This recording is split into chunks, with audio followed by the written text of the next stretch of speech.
Енді сүтің көп болып, жаңа айтқандай бұлақ болып, фонтан болып атса, сүт фонтаны ағып атса сенен, онда емізетін жаңа балалардың ата-анасынан рұқсат алып, өзіңнің күйеуіңе хабар беріп, сен кімнің емізіп атқандығың, сол баланы жаз қой. Бұл руы шапырашты. Оның ішінде екей, оның ішінде әкесі бәленбай, атасы бәленбай, мен емізген баланың мамасы бәленбай деп жазып, тетрадқа жазып үйге іліп қой. Ол өзіңнің балаң сияқты болады. Сүт емген, бір рет сүт емген бала сенің өз балаң болады. Сенің күйеуіңе бала болады. Сенің балаларыңа бауыр болады. Сүт бауыр дейді олар. Емшектес дейді қазақта. Сол балалармен ешқашан үйлене алмайды екеуі. Енді өз балаң менен емізген баланың шариғаттағы айырма неде? Емізген бала сенің дүниеңе наследник боламайды, сенің дүниеңе мирасқор боламайды. Бірақ өз балаңа жүретін шариғи үкімнің бәрі балаға жүріп кете береді. Енді ана тойып ішу керек, 2 рет ем үш керек деген сияқты мәселелер мазхабтарға қарай бөлінеді. Бірақ бізде бір рет жұтым емсе де жеткілікті Ханафи мазхабында. Мен емізгенмін, мамасы емші деген 18 жыл болды. Жақсы. Сол баланы емізгеніңіз, аты жөнін біліп алыңыз, соны балаңыз біліп жүрсін. Ертең 25 жылдан 30 жылдан екеуі үйленіп алмасын. Мен баяғыда бір сондай үйленіп алғанда бір емгендерді ажыратқанбыз. Бір емген екен, екеуі бір әйелді, екеуі әйел баланы еміз, өз баласын емізген, жаңағы бір қызды емізген. Сол қыз кейін Алланың құдіреті 24 жылдан кейін осының баласына үйленген ғой. Ортасында 2 бала туылған. Сол екеуін баласымен шырылдатып ажыратып жібердік. Неге? Өйткені шариғат қоспайды. Түсінесіздер ме? Емген балада ДНК, сүт бірге кетеді, қауіпті нәрсе. Сондықтан емізбейміз, емізіңіз, просто біліңіздер.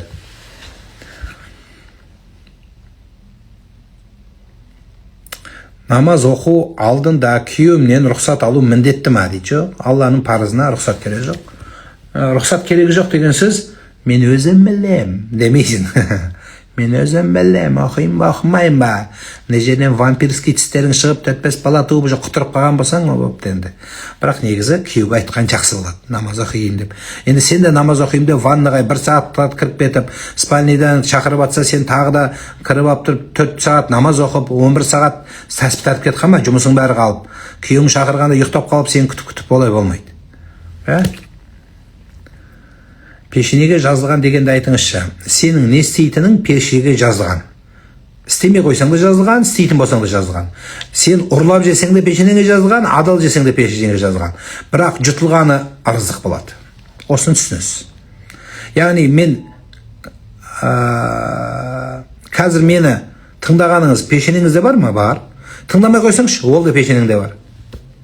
Еріктік бар сізде, да? Свобода.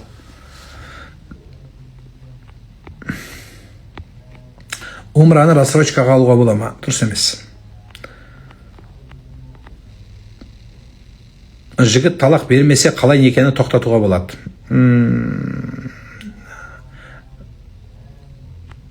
Тұрған қалаңыздағы мешітке барасыз. Мешіттің имамы фатуа бөліміне хабарласып, фатуа бөлімінің өкілі болады да, сол фатуа бөлімінің өкілі күйеуіңізбен сөйлесіп талақ бердіреді. Егер бақпаса, бірге тұрмаса, бердіреді. Жоқ, шариғаттың шеңберінен асып кетіп, оныкі дұрыс болмаса, қазы, яғни сот ретінде болған жаңағы фатуаш кісі өзі күйеуінің атынан талақ беріп жібереді, сен басқа байға тиіп кете бересің.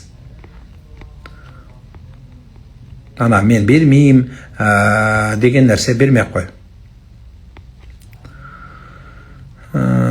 Дем салу ауырып жүрген адамға көмектеседі ме дейді. Әлбетте, адамның үмітін жалғамай ма? Дем салу мотивация, алға үміт, алға сені жетектейтін мақсат. Сондықтан жақсы нәрсе. Одан кейін Құран Алла Тағала шифа деген. Ва нуназзилу минал Құрани ма хуа шифа. Құранды мен шифа етіп түсірдім лил муминин, муминдерге дейді. Ұстаз қаншалықты кешірімді болуға болады? Өмір бақи кешіріп, ауыр сөзге де мән бермей келіп, не істеуге болады дейді. Тура осы сұрақты үлкен Хасан ул-Басри деген әулие қойғанда, Құдайдың саған қаншалықты кешірімді болуын қаласаң, сен де соншалықты кешірімді бол дейді.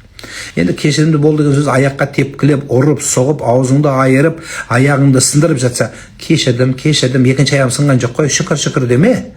Басыңды жарып, тоқпақтап, көзіңді ағызып жіберсе, кешірдім. О кешірім етпейді, жындылыққа жатады.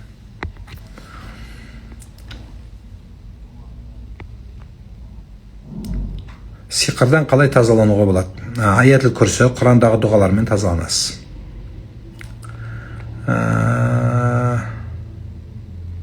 Талақ деген не? Талақ деген байланған нәрсенің үзілуі. Никах деген байлау, екі жасты байлау, жалғау, бір-біріне ұштастыру. Талақ деген сол байланған түйінді шешуге, барлығына талақ деп айта береді. Яғни байланған нәрсенің шешілуі, некенің үзілуі деген сияқты нелер. Шариғи сөзбе-сөз аудармасы еркек пен әйелдің ажырасуы деп айтылады.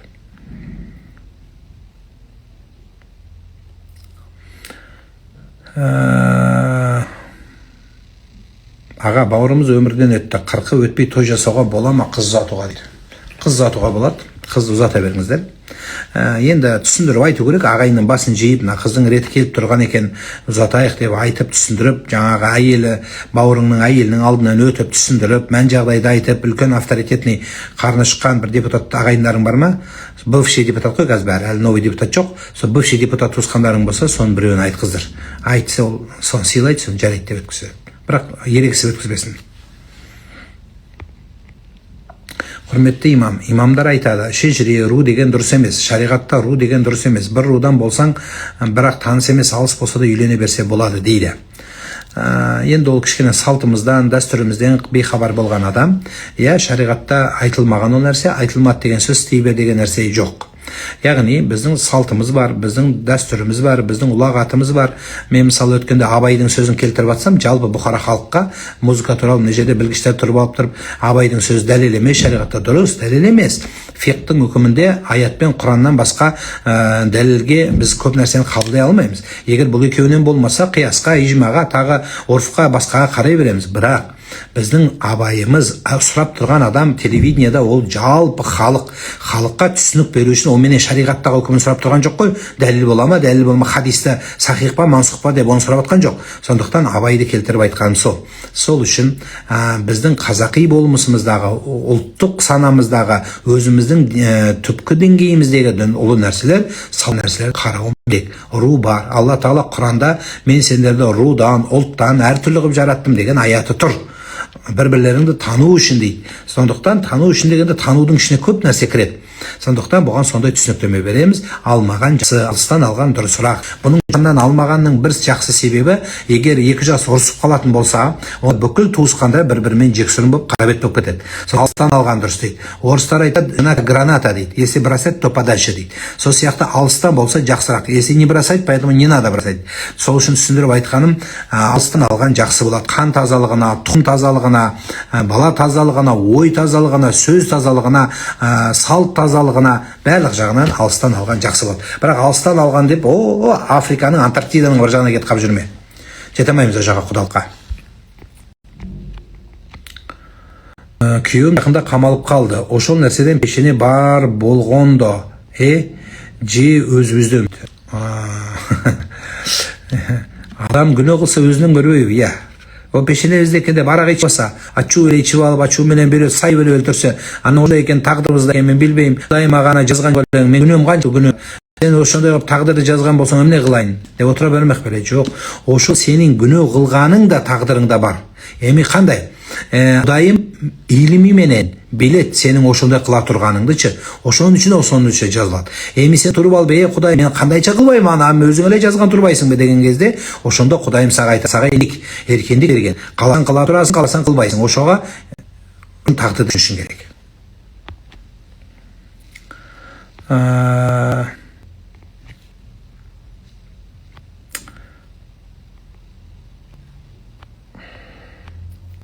Жолдасым үнемі менің намысыма тиіп, мені жүргіштейді. Өзі сондай болған. Көзіммен көріп ұят жасады, маған мүлде сенбейді дейді. Енді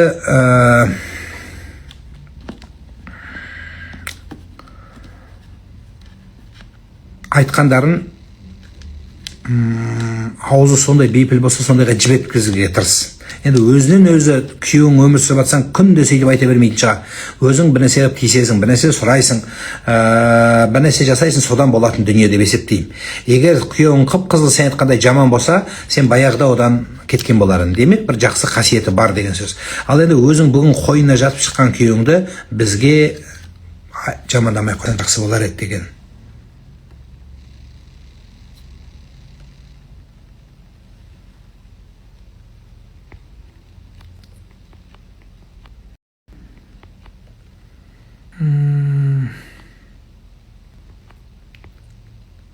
Туған ағасы қайтыс болғанда 4 ай өтті. Інісі 1 жыл бұрын келін түсірген. Бірақ үйді қазір сайын тұру дұрыс па?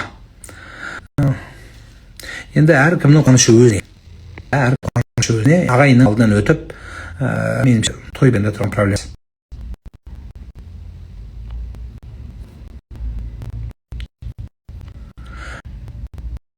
Емес қыз өткен өмірдің кесірінен қазір бала көрмасын. Көтерген докторға бар, жақсы докторға бар. Одан бірақ көп вариант.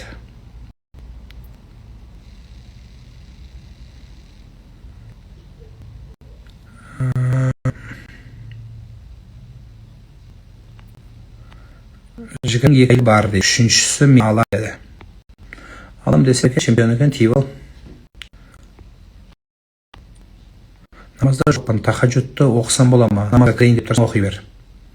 Намазда жоқ едің, намаз қандарын тізіле. Тахаджудпен кірейін деп отырсын, кір бер. Қош келдің. Жолдасың ауырмай жүру үшін қан дұға оқу керек, итабысы көп болу үшін. Қан ішпеу керек.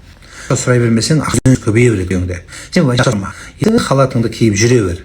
Мұрныңнан манқан ағып, тамағын істеп, соның қызын жасай берсең, ақша көбейе береді. Үйде ұрыс болған жерде ақша кетеді. Сен ұрыспа. Күйеуің білесің. Çok özgür olasınlar.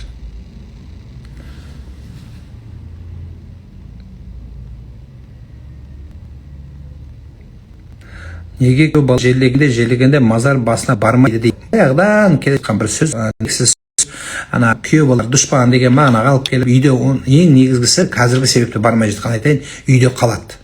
Үйде қалғанның жақсы себебі үйге адамдар келеді. Үйге адамдар келеді. Сол адамдарды күтіп алып қызмет жасайды.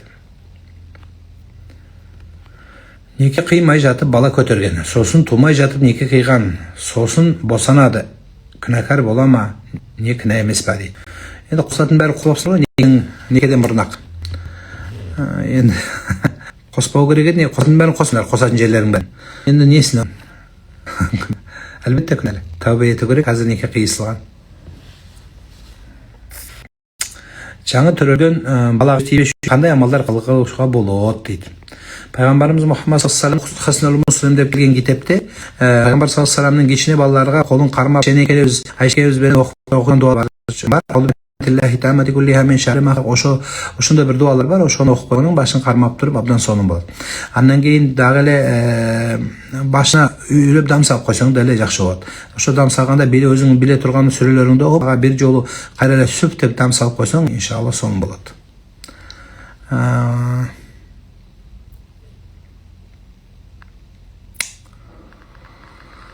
Екі қызым бар, Құдайға шүкір, енді ұл туғым деді. Қандай дұғамды жасасам болады дейді. Алла не берсе де қайырын бер деп сұра. Болады. Сосын 4-ші ай алам дейді. Елек болып бересің. Күйеуімді измена ұсталдым, 2 бар, жүрегім ауырып тұр дейді. Енді аңдып ұстап алғаның енді оның істеген ақымақтық, бірақ сен енді семьяңды бұзба. Ол түсінсе.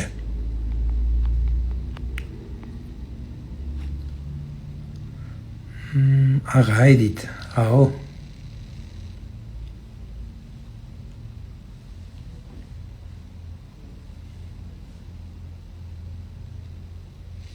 Намаз оқымаймын, бірақ тәспі айналдырсам бола ма дейді. Болады. Намаз оқымаймын, бірақ Құдай тамақ берсем бола ма десе, болады дейді ғой. Анам тірі дейді, атына садақа берсем бола ма дейді. Болады. Имам Ағзам деген имамымыз күнде анам аман болсын, анама ұзақ өмір берсін деп 20 дирхам садақа беріп тұрады екен. Имам Ағзамдай кісі. Өзі шариғаттың ұстасы, ғалымдардың ғалымы болған, имамдардың имамы болған кісі анам аман болсын деп садақа береді. Бізше өлгеннен кейін береміз. Өлмей тұрып берсе болмай ма не? Болады ғой. Қазақ айтпай ма? Осы сұраққа қазақша болады. Сауыңда садақа бер дейді. Өлгеннен кейін емейді. Сауыңда садақа бер дейді. Сауыңда да, сауыңа да. Суға дем салдырып алам дейді. Балбеста, әлі толық сөйлей алмай жүр. Логопедке барады, тілі шықпай жатыр. Осы жағдайда не істеу керек? Адамдар шекпей қалқан деп айтып жатыр. Бұл қанша баланы қалқындыру арқылы қатты қиналғаннан жаны қиналып деп кетеді деген. Қалқындырып өлтіріп алмасын балды.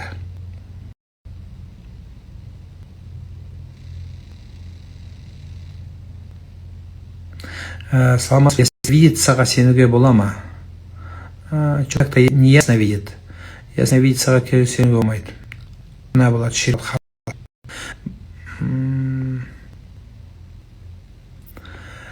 бала операциядан кейін мазасыз намаз оқуға уақыт таба алмай оқымай қойсам болады ма деп сұрағанмын. Сіз намаз оқы жақсарады деп айтқансыз. Уақыт тауып оқып жүрмін. Шүкір жақсарды дейді. Ай, міне машалла. Алла Тағала айтқанды берді деген осы болады.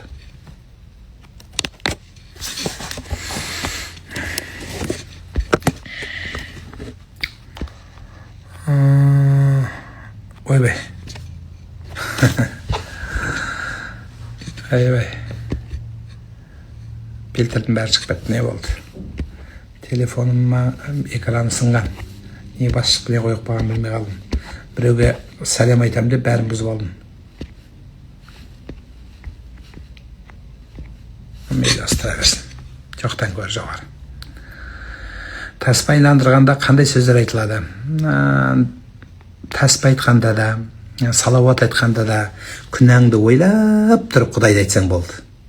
Біреулер салауатты миллион рет айтады, бірақ салауатта пайғамбардың жолы жоқ, пайғамбардың ізі жоқ, адамда сипаты жоқ. Миллион рет айт салауатты, бірақ жүрегіңде пайғамбарға деген мейірім, пайғамбардың сүннетіне деген талпыныс болмаса, не пайда сен салауат айтқаннан? Таспаны 99 рет айландырдың, субханалла, машалланың жән шығардың, бірақ жүректе машалла жоқ.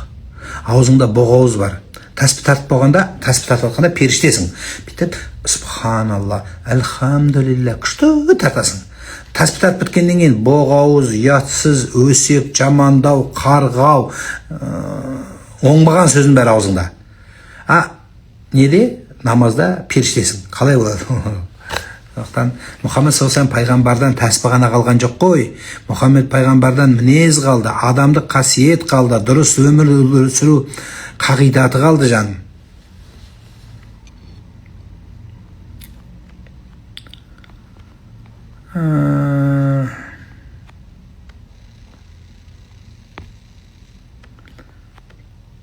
Толғақ кезінде қандай сүре оқу керек дейді. Аузыңа не түседі, соны оқи бер. Сен елдің бәрі родильный залда босанып жатыр, сен жатырсың, міне қазір туам деп аузыңа сүрелерді оқып, бисмиллахир-рахманир-рахим деп оқып, қалай өз ішіңнен айтсаң бол, о жерде оқып, Bluetooth колонканы қосып қойып, Алла, Алла деп шыңғырып, қой, өзі әр нәрсенің өзі бір жөні бар емес пе жан. Сіздер өз басқа кезде оқыңыздар, толғатқанға дейін оқы айналайын. Толғатар кезде соны оқып дайындалып өз жаның.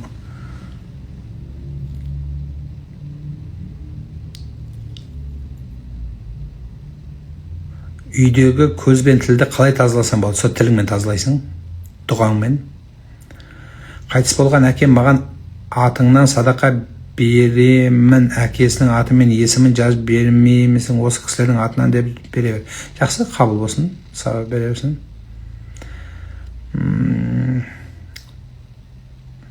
Салауат айту не? Салауат айту деген пайғамбар саллаллаху алейхи вассаламды ұлықтау.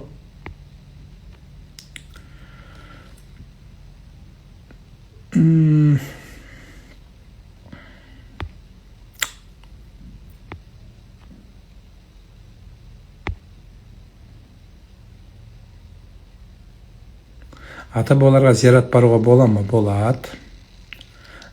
От тревожного состояния что читать? Можно, подскажите, пожалуйста. В Коране есть аят, Аллах сам гласит, в Коран и нам гласит и показывает правильный путь в этом случае. Там сказано, сердца успокаиваются поминанием Аллаха.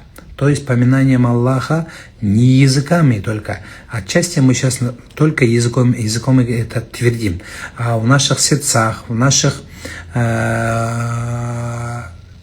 деяниях, в наших в быту аята Корана абсолютно не существует.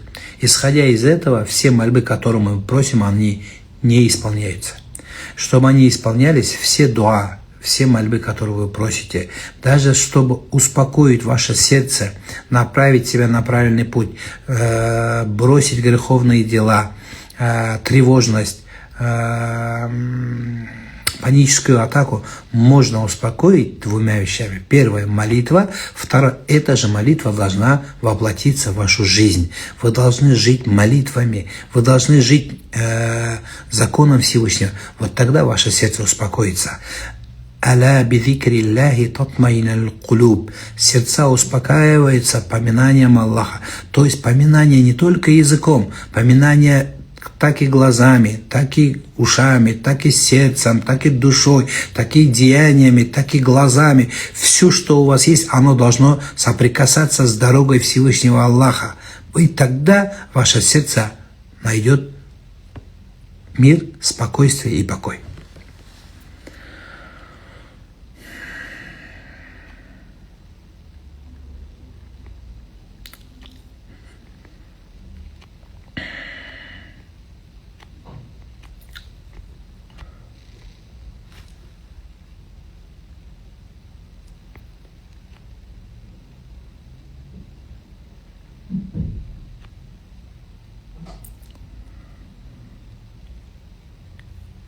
Медитация жасау. Медитацияның түбі бәрібір адасуға алып барады. Сіз дұғаңызды оқи беріңіз. Дұға қылғанда медитацияның сіз атрибутикасын жасайсыз. Мысалы, салауат айтасыз да қолыңызды бүйтіп отырасыз, немесе күнге қарап отырасыз, немесе жаңағындай бір жест жасайсыз, аяғыңызды бірінің үстіне бір қойып поза лотоса отырып аласыз. Қазақтар молдасы оқып дейді. Осы сияқты нәрсені істеу, даже сіз аузыңыздан зікір оқып тұрсаңыз да, бұл үлкен күфір болады. Бұл күнә болады. Діннен шығарып жібереді адам. Неге? Өйткені біздің дініміздің барлық медитация құлшылығының барлығы Алланың айтқанына, пайғамбардың айтқанына барып байланады. Сіздің ойыңызға, менің ойыма, біреудің түсінігіне барып байланбайды. Ол күфір болады. Әйтпесе қолды бүйтіп алып, былай ұстаудың орнына дұға қылғанда бүйтіп алып отырсақ лотоста не болады онда? Бұл күфір болады. Олай істеуге болмайды.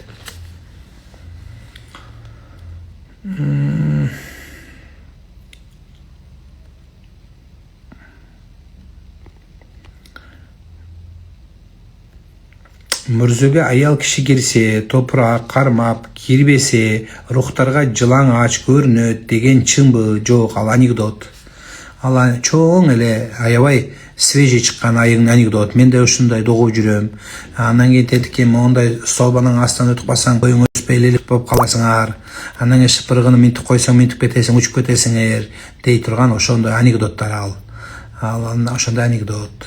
Аял киши дегеле мүрзөгө барбаганы жакшы. Мүрзөгө бара турган болсо, жанында ери болсо болуш керек. Эмне үчүн аял назикте, аял назик болуп ошо назиктиги кетип калат да, өлгөндөргө аябай ыйлап, ошол жерде ыйлап, анан кыйкырып, ошол жерде кыяматты ойлоп, ошондой болуп, анан кийин өзүнүн аялдык мүнөзү кетип калса эмне болмок? Ошон үчүн аял барса болот дегеле, бир жолу эми бир эле ата энесине барып, бир дуга кылып, салам сүйлөп, ошо ата менекем кеткенде мен деле ошол жака кете турам деген түйшүктү алса дагы абдан сонун болот. Пайгамбар саллаллаху алейхи ва саллям зираттыга баргыла, кыяметте сиң эстейсиңер деген. Ошо кыяметте эстеш үчүн барса болот. Дегеле мүрзөгө эки ниетте барылат. Биринчи дуа кылыш үчүн, андан кийин кыяметте эстеш үчүн.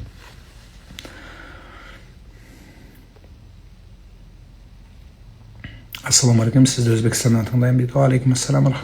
Хаммамыз сау болу. Сіз сау болуң деме, хаммамыз сау болайық. Бітті адамға немеге шунақа ревнивый боласың, хаммасыға берейін. Хаммамыз сау болайлы, Құдайым деп. Шунақа не? Анасы баласын контролировать еткене бергені дұрыс па, қайда шықса да аңдып дейді. Кішкентай бала болса аңдау керек. Енді өсіп кеткен байға қатын алып алған баласын аңдып, қатынның ортасына кіріп алып, жаттыңдар ма, ұйықтадыңдар ма, свет төшеп жатыңдар деп кіріп, артасына кіріп, простыняны төседің ба, қай простыняны төседің деп, әйелдің затын тексеріп, ночнушка кийдің ба, пеньюармен жатсың ба деп сұраған, ал ақымақтық болады. Сондай енелер бар. Балаларын қызғанып, қайта-қайта кіріп, спальнине кіріп, төсегіне кіріп, қайта-қайта жатып алып, киімін тексеріп, ортасына жатқысы келетін, ол ақымақтық болады. Оны ажыраттырасың соңында балаңды. Қатын шақ келмейді. Правда ли, что время и место смерти определено Всевышним и в какое время? Да, от нас Аллах в Коране, сура Аль-Лукман говорит, что от нас Аллах скрыл день суда, то есть день последнего киямата, конец света, как мы говорим. Второе, рызык наш скрыт, также вчерашний день, то есть будущее, что мы будем делать, не будем делать. И также от нас сокрыта наша кончина любого человека, в каком дне, в каком числе, как она будет.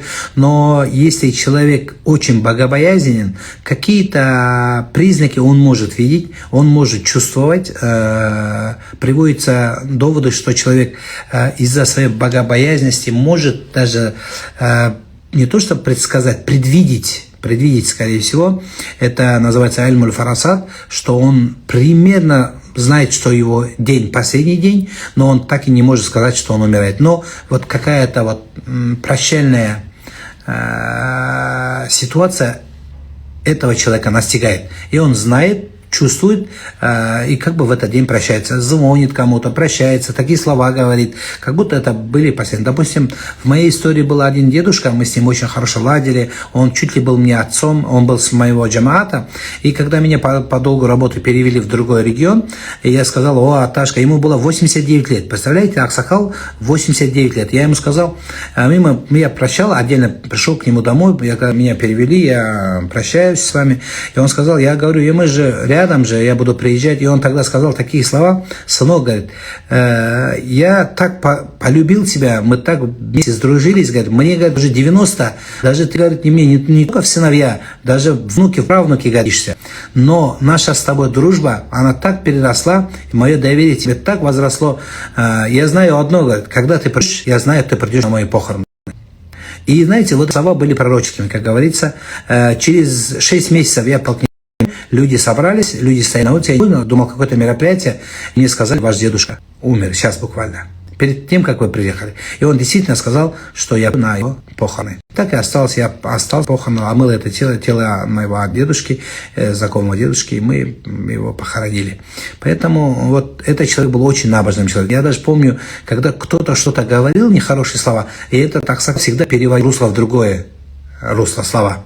Затрагивается какая-то тема, он сразу переводит в другое русло. Допустим, нехорошая тема, люди начинают о ком-то что-то нехорошие слова говорить, злословить, там, не знаю, сквернословить. Аксакал сразу переводил, задавал мне вопрос, переводил слова в другое, чтобы отвлекались на эти сплетни, клеветничества. Вот такой был человек. Поэтому те люди могут знать, что умеют чувствовать. Но он не знал, конечно, что именно в какой день, в какой момент, в какое число умер. Также из наших ученых праведник был Машхур Жусуп. Он тоже свой, как бы, смерти, он тоже предвидел.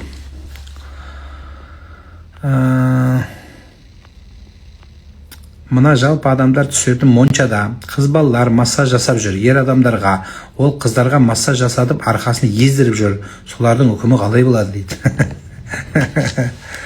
Пляжға барып жақындатып көргенде бола ма, не болады? Алла сақтасын. Еще уағыз айтасың, еркектер соларға жаңағы массажниға жатқан кезде бісміллә деп жатып, өзі голый, бісміллә деп жатып. Еще ана өзі сәлем бермейтіндер моншада кездесіп қалады ғой бәрі. Сол жалаңаш тұрғанда ассаламу алейкум ва рахматуллахи ва баракат деп айтады екен. Еще құшақтайды екен жындылар бір-бірін. Масқара ғой, не деген бәле ол? Харам. Алай істеуге болмайды. Қарайып кетіпсіз қаға дейді, иә. Ақша аз кезде қарайып кетемін солай. Осыда кесіліп қит болады.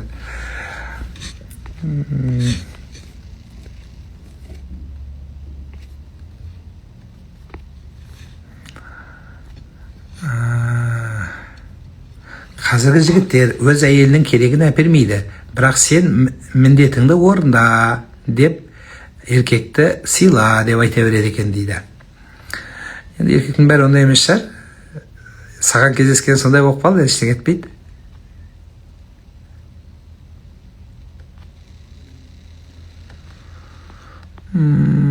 Қайтқан адамның үйге ілуге бола ма суретін ба?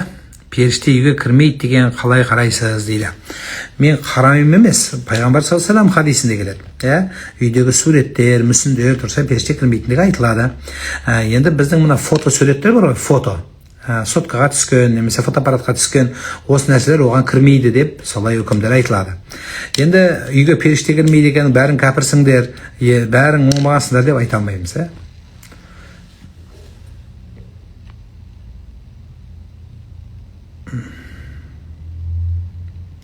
Арақ ішкен адамды Алла кешіреді ма дейді. Тәубе етіп өлген болса, кешіреді. Даже ширкті Алла кешіреді, егер тәубе қылып үлгерсе, бұл өмірден кетерде. Тәубе қылып үлгерсе. Егер тәубе қыла алмаса, онда мәселе соған айтылады. Бірақ пайғамбар саллаллаху алейхи вассалам хадисінде арақты екі адамға қатты айтқан шу мәселесінде біреу ақсақалдардың, апалардың, жасы келгендердің, енді жасты түсінуге болады, бәрібір жас қой енді. Майқорлық, арақ құмарлық, енді жастықы да харам, бірақ бәрібір түсінуге болады да. Бірақ үлкен адамдардың алкаш болғаны, одан кейін үздіксіз араққа салынып кеткен осы екеуі айтылады.